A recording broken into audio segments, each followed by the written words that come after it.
Good morning, everyone. It is November the 13th, 2024. I'm just going to give a bit of an update over what's been happening since over the last week or so. And with what we were talking about in a meeting I was involved in there yesterday as well.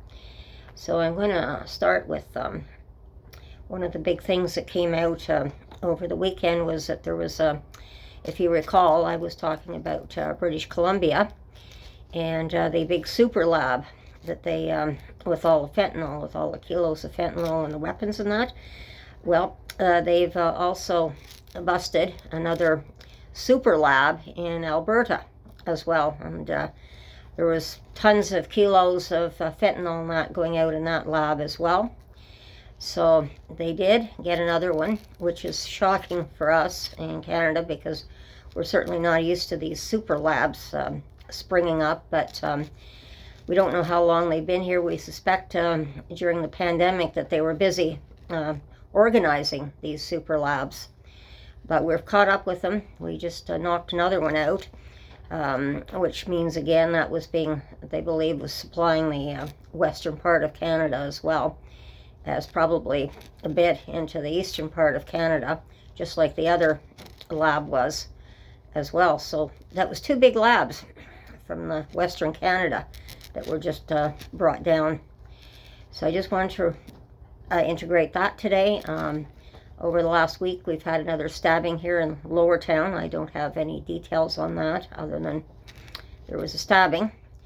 And the other thing that I wanted to talk about today was, if you recall, I've been talking about how the premier here has been, our provincial government has been pulling back on the consumption site, or the injection sites, I should say, and wanting to turn them into treatment facilities. So one of these, because early in the year, they're going to be going down, they're not going to be doing the injections anymore. So the Summer Street West community has applied to be a treatment center, and they're called Heart Hubs, Heart Hubs, Hubs, and they've been modeled on something else. So this is what they've applied to get, and they say there's 1,200 people that come in per month as well for the injections. So they're hoping with the turning it into this addiction center to try and help people and give them the services they need. So they've applied for that, as well as Pinecrest Community Center has applied to be geared up to be as well a heart hub, and geared up to the needs of the community. And it is situated in Nepean, and it's to be opened early next year as well. So they're hoping to open those up early in the year as well. So there are definitely things going. The other thing that I've talked about as well as the I had to write it down, but was talking about the immigrants being put in a large facility as well in one of our wards here. And there's been a lot of protests against it. The residents have certainly been protesting against it as well. And we're overflowing.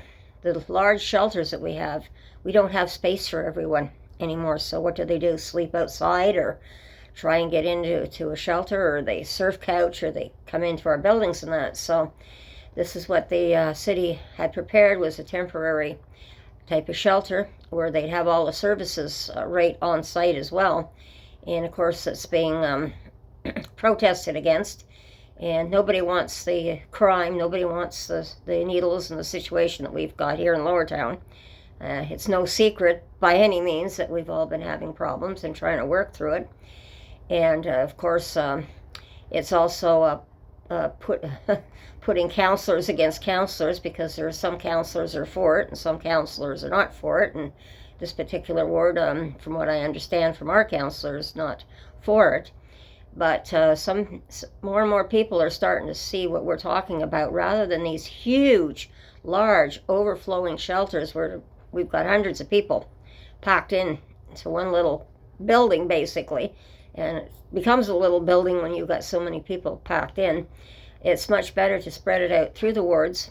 And like what I've talked about, the immigrants coming in where they've got 10 to a house, we're talking about small places like maybe up to maybe about 20 people housed in it, like a shelter. So it's not overflowing, and it's easier to control and take care of and have the services as well.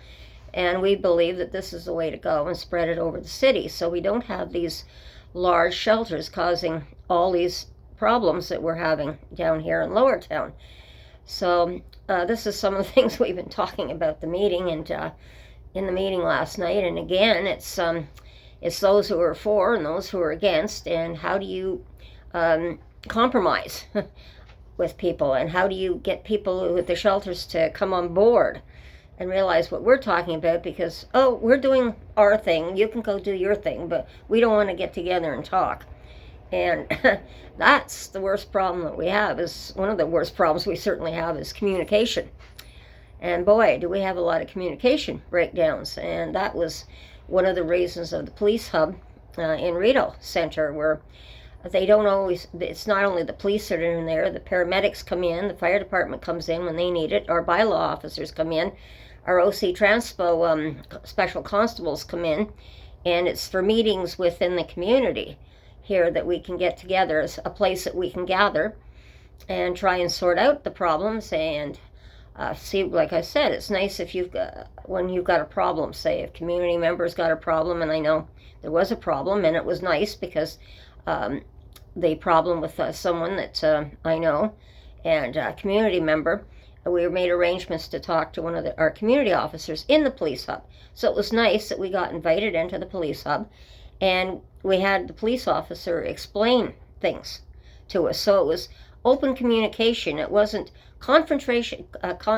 Confrontation is what I'm trying to say, out on the street with the police. It was simply, we came in and we sat down and we worked out a possible solution and what this person might be able to do in her situation. So this is very, very handy. And again, it's all told what I've been talking about, communication. And so some of this seems to be starting to work because it's a help for us to understand the laws. Nobody's getting upset. We're just having a conversation about what we might be able to do to help this person out, or what she's able to do to help herself out in the situation. So that was a nice little thing. There was just the four of us sitting there at the table in the police hub having a nice discussion where there was no violence, there was nothing. So this is where I just wanted to put that forward to everyone, that there are peaceful ways of resolving issues. So I'm not going to put a long video out today, but I just wanted to express this and tell you that we can work together, but we have to learn how to communicate, and that seems to be a real problem, and it's not just a language barrier here. And unfortunately, I think a language barrier would be easier because you could get an interpreter in to help with the language. But this was no language barrier either that we were trying to deal with. But it was the language we were trying to was, how do you solve the problem?